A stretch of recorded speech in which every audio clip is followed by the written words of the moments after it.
Hey everyone, Aaron Schatz here, Editor-in-Chief of ASE Publishing, and this is an ASE Labs video review. Today we'll be reviewing the Logitech G710 Plus mechanical gaming keyboard. That's right, mechanical gaming keyboard. This is review ID 42226. You can check out this and all our other reviews by going to www.ASELabs.Old. Subscribe to our RSS feed and subscribe to our YouTube channel, which you should be watching right now, and you'll be informed of all our other reviews. So let's get right down into this one. Here is the Logitech G710 Plus. It is a rather, it's not that much bigger than a standard size, crappy keyboard that you'd get for $10. And, the only difference really is these 6 G keys on the side, which are controlled by these memory buttons up here. So you get 6 times 3, 18 sets of combinations that you can use. Now G keys set basically by just, it's like, remember how a calculator works? You push the memory button, hit the key combination, and hit it again, you're good to go. So that's how the programmable G keys work. They work the same on every Logitech gaming keyboard, no different than this one. Logitech went with a orange accent for the G keys, and I'm not sure why they went with an orange accent, because, I think red would look a lot better, and of course I'm not speaking any of opinionated, anything at all. Not that red and black are my favorite colors at all, but I'm just curious why they went the orange look instead. But other than the color scheme, it actually looks really, really nice. And the only other thing that I get a little bit concerned about on the size of it is that if you could see that the keyboard has a little flare on the edge. So on this side and on this side you see a little flare. So it actually increases the size, the footprint of the keyboard a little bit when it's on a desk and you're actually typing. But it's not like the G15, which was absolutely humongous and kind of ridiculous. This is actually not that much bigger than a regular keyboard. So, if you're actually used to those regular keyboards, this isn't so bad. It's like one more set of buttons. But if you have a gaming keyboard already, or you already have another ergonomic type of keyboard, this is going to fit right in, no problem. Nice and straight, very low profile, very, very good for desk space. Let's take a look around the keyboard now. So, as you can see, let's look at the front. It's a standard keyboard layout. You have the traditional keyboard layout here. You have a number pad, you have arrow keys, and a insert, delete, home, and page up, page down, 6 keys in this area. I have seen keyboards, and I think Logitech even made a consumer one that had a different kind of grouping, and that really sucks when you want to use these type of keys, especially in games and stuff. So you have regular function keys, and you have your 6 programmable G keys times 3 up here, so you have 18 combinations. Now up here you have 2 distinct lighting groups. This one controls the WASD and the arrow keys, and this one controls the rest of the keyboard. Here are your media keys, and here's your volume control and mute buttons. Top of the keyboard, you have your USB cord and a USB port right here. This USB port is actually used with this thing here. So if you see the actual cable here, it's actually fairly long, which is very good when you actually have a computer that's away from your workstation, like hidden behind a desk or something. You have 2 USB cables. So when I got it, I actually didn't read the directions or anything. I didn't realize it actually came with a USB port on it.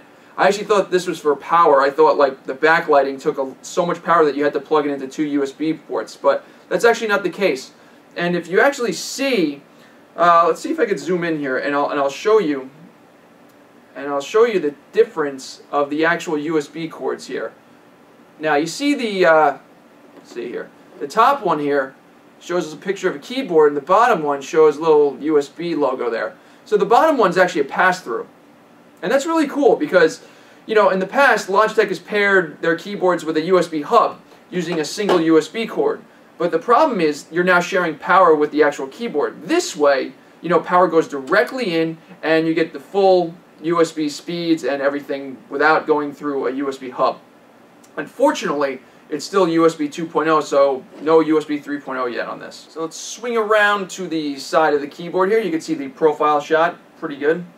The only thing that is something to mention is that there is this flare on the side here, but other than that, there is no big deal on that. The Logitech logo is on the bottom of the keyboard here, not that big of a deal. The back of the keyboard, also fairly standard, except for these wire management ports. So let's say you had a headset, USB headset, you would route it through the underside of the keyboard and into this USB port. That's what this is used for. I mean, you could also plug in a mouse or any other device into here as well. You can see that the orange logo emblazoned on the back, and you can see the feet go up and down. I was actually yelled at by a Logitech employee to never use feet because it actually, strains your wrists. So after that point, I stopped actually using the feet. So I always keep the feet down, and I think you should too. It really helps your wrists. And the wrist rest, just locks into place here. And Logitech generally gives you a plastic piece that just locks in here. I always suggest to actually just get your own wrist rest. Get a softer one, whatever one you want that feels good for you. You have to test them out, make sure you like them, because input devices, just like monitors, input devices are very, very important. They are the things that you are interacting with the computer. No matter how fast the computer is, no matter how powerful it is, you are interacting with this device. So this device is very important that it feels like quality and it feels that you can use it for an extended period of time. You don't want to be straining trying to put commands into your computer or playing this latest video game. Spend money on an actual decent input device. That's what I always suggest. I mentioned mechanical twice in the introduction for a really specific reason. If you've never used a mechanical keyboard, you may be thinking, oh, what's the big deal? And you know what? If you have used a mechanical keyboard in the past, you might be thinking, wow, this is going to be a really, really loud thing to use. Well, let me put one of those things to bed. You hear that? No. It's not like an IBM Model M. It doesn't use the Cherry MX Blue type of switches. It actually uses the MX Brown. So let me just rip this escape key off here. And you can see that the switch is brown. Let me see if I can zoom in for you. Where it's going to zoom in. Okay, see that? This is an example of a mechanical switch. And the Cherry MX Brown series has tactile feedback, but it has a soft sound. So you don't hear that clicky sound that you used to hear with like the old IBM Model M series. And if you actually see the escape key back, it just pops right on that switch right there. And they all are removable.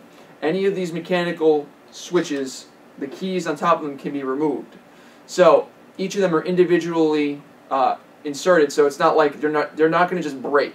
You can also clean them all out if they get all gunky. And by the way, key pops right back in there, and that's it. So this is a mechanical keyboard. The only thing is there are some keys that aren't mechanical. There are membrane keys. This is a membrane switch up here. All these things up here are membrane, and this one is a membrane. The difference between a membrane switch and an actual mechanical switch is a membrane basically is a rubberized piece of plastic that basically these things ride upon, and it's like little dimples. And then when you actually push the keys down, they actually force a contact on a PCB. And that's how they actually tell you a key is being pressed. Whereas a mechanical switch actually is a mechanical type of thing. It doesn't just create a contact. The contact is in the switch itself. So the other difference is a membrane switch, you have to actually force a key all the way down to actually register a keystroke. Whereas a mechanical switch usually is as soon as you lightly press down, it's already registering a keystroke. So it's actually really, really different than a membrane switch. In fact, if you're a touch typist, this is the kind of keyboard you always want to use. You always want to use a mechanical keyboard. It'll save your fingers from having to press down over and over and over again. Alright, so I got the keyboard plugged into my computer over there, over to the side, because I want to show you how the lights work. Right, so I said there are dual zone lighting controls, and these are them. So you have these gray keys here on the WASD and the arrow keys, and that's one zone, and the rest of the keyboard is another zone. So if I push this here, you can see that WASD and the arrow keys lit up. And there's 4 lighting levels plus no lighting level. So you have 0, 100%, 75, 50, 25, back to 0. Same thing for the rest of the keyboard. Now you can see that I've lit the rest of the keyboard, but not the actual arrow keys and not the WASD keys. And obviously you can light them both. You can change the light level on each. So it's actually pretty cool. But I mean, you know, if you're a touch typist, you don't need this anyway. Now gamers are going to probably just have this on the lowest light level here, and then the highest light level here, just to give themselves, you know, quick, like, oh, where do I put my fingers really fast? Boom, right there. And that's really the usefulness of this feature right here. The only problem is when you actually turn the light level off, the actual black keys, no problem. There's high contrast in the actual see-through material that they use to actually put the character on the key. The only problem is there's not that much contrast on the gray keys here. So that's the only caveat. You really need to always use the backlight on the gray keys. But other than that, it's actually pretty cool. So let's talk about how the keyboard functions as an actual keyboard. I know it targets gamers, but one thing that I really, really want to stress is that I use keyboards all the time. I don't care if something's labeled a gaming keyboard, you're going to use it all the time. So regardless if something is labeled as a gaming keyboard or not, I always test it in daily use. Gaming use, no problem. This keyboard operates totally fine. Most keyboards do, right? You pound on them, they work fine. Logitech makes great products, so obviously this is going to take abuse. That being said, this is much more than a gaming keyboard. This is an example of an excellent touch typing keyboard. Mechanical keys are where it's at for touch typists. I can't stress enough the difference between this and a membrane keyboard. And you're really not going to actually get it until you try it. There's a huge difference. So on a membrane keyboard, I mentioned earlier, on a membrane keyboard, you actually have to touch and push every key all the way down for it to register. Not so with a mechanical keyboard. With a mechanical keyboard like this, you press, and as soon as you press, it registers the keystroke. As soon as you press, it registers the keystroke. As soon as you press, it registers the keystroke. You don't have to push it all the way down like this. You just push it down, up, down, down, down, up, up, up, up. Just like that. So imagine you and your fingers, you're typing away, but you're not having to slam your fingers down all the time on each keystroke. This alone saves so much pressure on your fingers. It's actually incredible. Once you get used to using this keyboard, and yes, you have to get used to this, because if you're used to a membrane keyboard, you'll actually start to do things you didn't realize. For instance, when I'm actually doing, you know, typing and everything, in sentences, I always hit the shift key way before I'm supposed to, because it doesn't matter on a membrane keyboard. You know, as I'm picking up one finger on this key and hitting the shift key, the mechanical keyboard says, oh, he wants to hit shift. But actually, that's not what I wanted to do. But I was so used to a membrane keyboard that I didn't actually slam the shift key down all the way. Membrane keyboards don't care about that because they only care that you slammed it down all the way. Mechanical keyboards, you know, as soon as it goes down, it registers as a keystroke, and that is great. So once you get over that little hump of a learning curve, you'll fly typing on this thing. It really is that good. I can't stress it enough how awesome it is to type on this. Now don't get me wrong, there are other mechanical keyboards on the market, and obviously this harkens back to an older day when like the IBM Model M series was actually around. And if you're old enough to remember that, you remember that those switches in that keyboard, it was like you click this and it went click, click, click, click, click, click, and that spring and that click was just non-stop, but you really felt that tactile feedback and you really knew when you pressed those keys. Now, the brown switches in this are very different. They're subdued, but they still have tactile feedback, and that is really, really helpful. And you know what? Each key is going to outlast a membrane keyboard, bar none, end of story. This is one keyboard that'll probably last 10 membrane keyboards. And each key is individual switch, so theoretically you can replace a switch if you wanted to, but I don't think anybody would. They would just throw away the keyboard.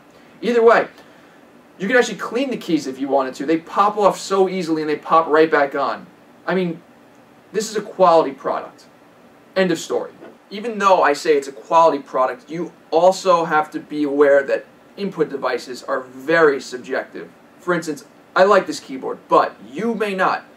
It makes sense that if you're going to buy this, that you go to a place that actually has an acceptable return policy. You don't want to just buy this and be like, oh, well, you know, I'm outlaying the cash, but if I don't like it, I'll just keep using it. No, it's an input device. You're interacting with your own hands. It's your wrists.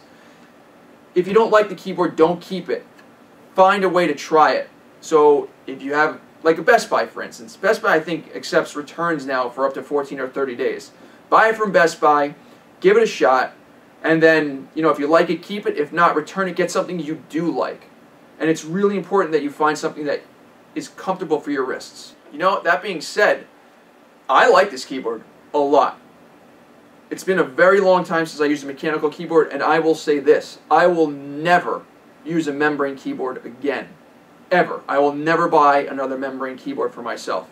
Other people may not care that much, but you know what? If I'm typing all day on a computer, mechanical keyboards are where it's at, and that's it. That's my feeling. I will not spend any more money on a membrane keyboard. It's just not worth it. One thing you have to be aware of is that the Logitech G710 Plus is MSRPs for $150, and I've seen them going on the internet for about $110 with shipping. So, not a cheap keyboard, but remember that you're getting quality. Logitech is a quality manufacturer of input devices, and mechanical keyboards are not cheap. This isn't one whole unit, right? They don't just individually have this whole piece and they pop it in there. Each one of these keys will have a switch behind it. So you're going to increase the part cost. So, you know, $150 for MSRP may seem like a lot for this kind of keyboard, but it's not. Mechanical keyboards are generally more expensive than membrane keyboards. That being said, worth it. End of story. Worth it. No matter how many times I say it, I love using this keyboard. I love using mechanical keyboards. Awesome.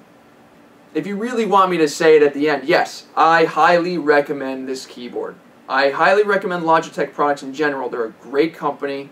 They have excellent support. I've used the support before without even saying I reviewed their products, so I know their support is very good. They stand by their products. They make great quality stuff, so you can't really go wrong buying any Logitech product.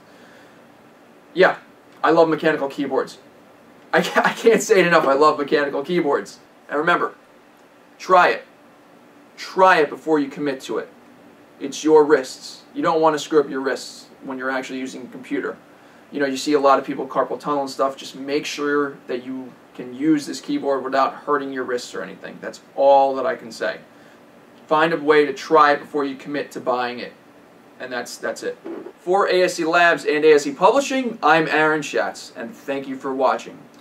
Be sure to subscribe to our YouTube channel, subscribe to our RSS feed, and post some comments in the forums and the channel themselves. I read them now, I respond to them, and I told you that we're going to have more and more content, and this is an example of that. So you know what?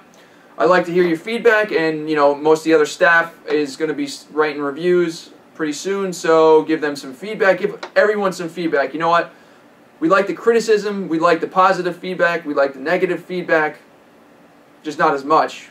In fact, you know what?